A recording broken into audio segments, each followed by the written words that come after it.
皆さんこんにちは、読書の達人です。今日ご紹介するのはこちら、命売ります。三島由紀夫です。めちゃめちゃ面白いです。これ。ちょっとご紹介します。主人公、ハニオ。これはですね、もう社会人です。コピーライター、企業で、CM、コマーシャルとかの、キャッチフレーズとかを考える仕事ですよ。当時で言うと、昭和の、なんだ、昭和時代。最先端ですよ。今で言うとなんだ IT なんとかとか、なんかそんな感じの、もう花形で、人様よりはよっぽど給料もらってるみたいな感じの人です。で、この人が、ある時スナックで、飯を食ってたかなんかしてました。で、新聞読んでたのよ。ババババって。そしたら、よくありますけど、新聞のその中の一部分がザバーっと落ちた。でそれを拾わなくてもいいんだけど、社会通念上拾った方がいいかなと思って拾ったと。さっさと拾えって思うんですけど、あっと拾った。そしたら、文字がいっぱい書いてあるじゃないですか。それが、みんなゴキブリになって、ブワーって動き出した。それを見て、死のうと思った。言うわけ。そう書いてあるの。ね。で、そこでですね、終電車を待って、お薬いっぱい薬局で買ってですよ。ほんで、それもうガブガブガブガブ飲んでだ。電車に乗り込みました。ところが、助けられました。ね。で、病院で一命取り留めたような状態になったので、もう自分で死ぬのはもうやめようと。で、誰かに殺してもらうというか、自分の命をなんかいいことに役立てて終わらせようということになったの。このハニオの発想がで。そこで、新聞に広告を出します。で、私の命を売りますと。ご自由に使ってくださいと。で、秘密厳守ですという広告を出しました。都合何人、グループも入れて、5人、グループも入れて5回依頼が来ます。買いますよと。で、これこういうところに行ってこういう風にしてください。で、こういうことをしたら、あなたも一緒に殺されるでしょうけども、死にたいんですからいいですよねって。で、もしかしたら死なないかもしれないけど、その時はその時でって言われた。で、それが、そういうことが、いくつか来た。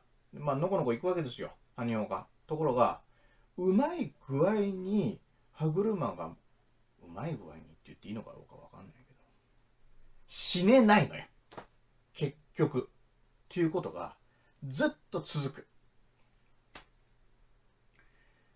さあ、そうこうしてるうちに、自分がもういいやってなった頃から、今度周りが動き出してですね、このハニオを囲む環境がどんどんどんどん彼を追い詰めていくというようなことになって、最後この主人公のハニオがどうなのかというところは自分でちょっと読んで、これ確認してください。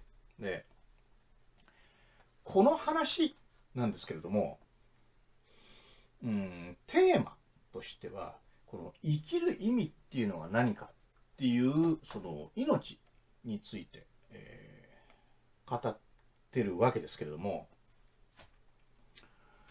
三島由紀夫っていうのはもともと本名平岡何がしなんですよ。で、学生時代に応募した作品かなんかが割とポーンと世の中に出ちゃって、ついに天才現るみたいな感じになった。で、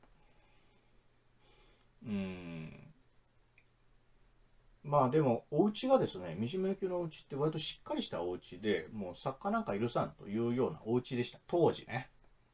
今はもうちょっとそういうの職業って自由ですけれども、当時そういうお家でした。で、しょうがないので東大法学部行って、大蔵省、今の財務省に入ります。しょうがなくて東大行って財務省入るっていうのはなかなかのもんですね。で、入ってそのまま続けていきますよ。で、そこそこじゃないですか、人生として。若い時からそのいわゆる分断から注目はわーって浴びてだよ。で東大行ってさ、大蔵省行って、言うたら華々しい人生じゃないですか。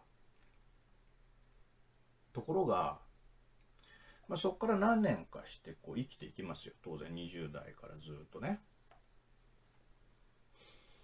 多分三島由紀夫が思い描いてたような人生では多分なかったのよ。多分三島由紀夫はもっとすごいことを考えてた。で、例えば世の中を変えるとか、人々っていうのは多分外国も含めてすごい影響を与えるとか、ノーベル賞を取るとか、ノーベル賞実際取りかけるんですけど取れてません。で、そういうことをしてるうちに、これもご存知だと思いますけども、最後彼どうなるかっていうと、市ヶ谷にある自衛隊の駐屯地に行ってですね、そこの偉いさん、対応した偉いさんを拉致してですね、でその後なんかこう窓から踊り場みたいなとこ出てってチラシバーって配って、で、最後腹切って死にます。であれを見てて、やっぱり彼って自分が思い描いてた人生ではなかったんですよ。傍から見れば華々しかったけれども。で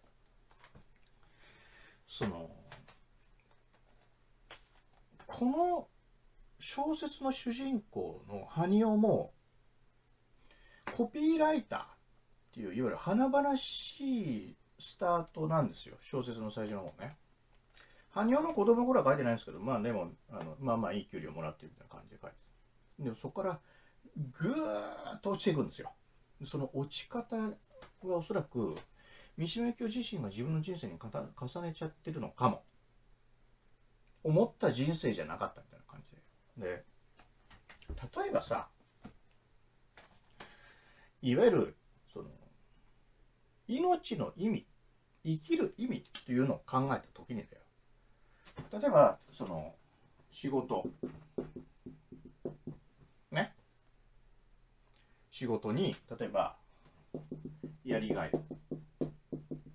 があったりとか、例えば家族を大切にしてるとか、愛する人がいるとか、愛されているとか、なんかこういう名誉を受けましたとか、こういう肩書きがありますよとかっていうのが、社会というくくりの中では生きている意味としてはいくつかあるじゃないですか。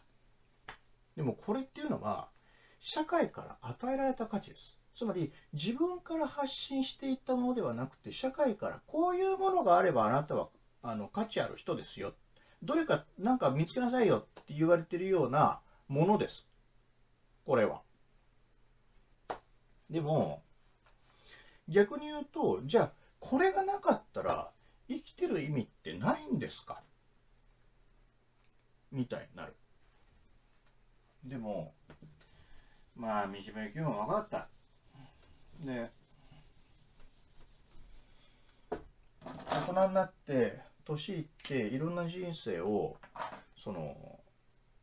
歩んでいくと、例えば命っていうものがあって、そこに目的っていうものがあったとするじゃない。でもこの目的って変化していくんですよ、時とともに。最初こういう目的だったのがこうなってこうなってってしていくんです。でもこの目的からこの目的になる時って、 A が終わっていっても A は必要ないですよ、じゃあ B ですねってなった瞬間に中断するタイミングがある。つまり何の目的もなくただ生きてますという瞬間があるんです。次何しようかなみたいで、三島由紀夫はそれが耐えられなかった。でこの主人公もそうなのよ。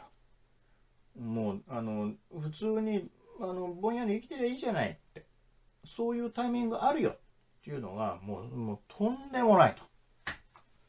そんなのやってられるか。でこれちょっと今回この本読んで僕なりに選んだ言葉ですけども、187ページの3から9行目です。でね、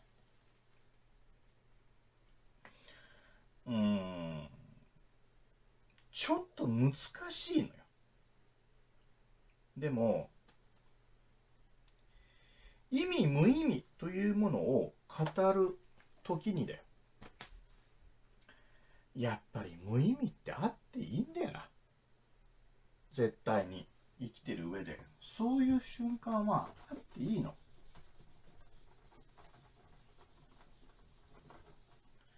人生って長いから。だから自分の空白の時間って絶対あるんです。で、自分の空白の時間を愛する。こういう時間もいいよねっていうのがないと人は落ちる。シュバって。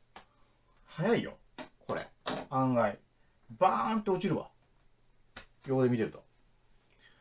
だからそういう時間があるということが、自分が無能であるとか価値がないとかっていうことは別であって、みんなそういうのが何回か来るっていうことを知ってなきゃ。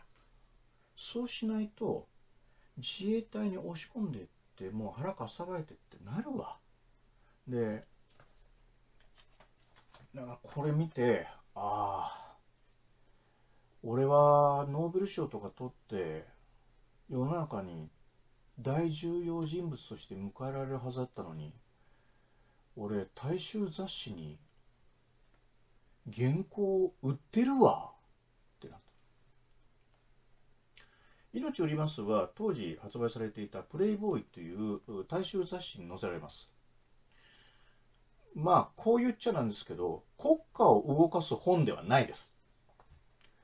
男の人は喜んで読んでるかもしれないですけども、国家を動かすような本じゃない。で、そこに原稿料1枚何本みたいな感じで、原稿を売ってる。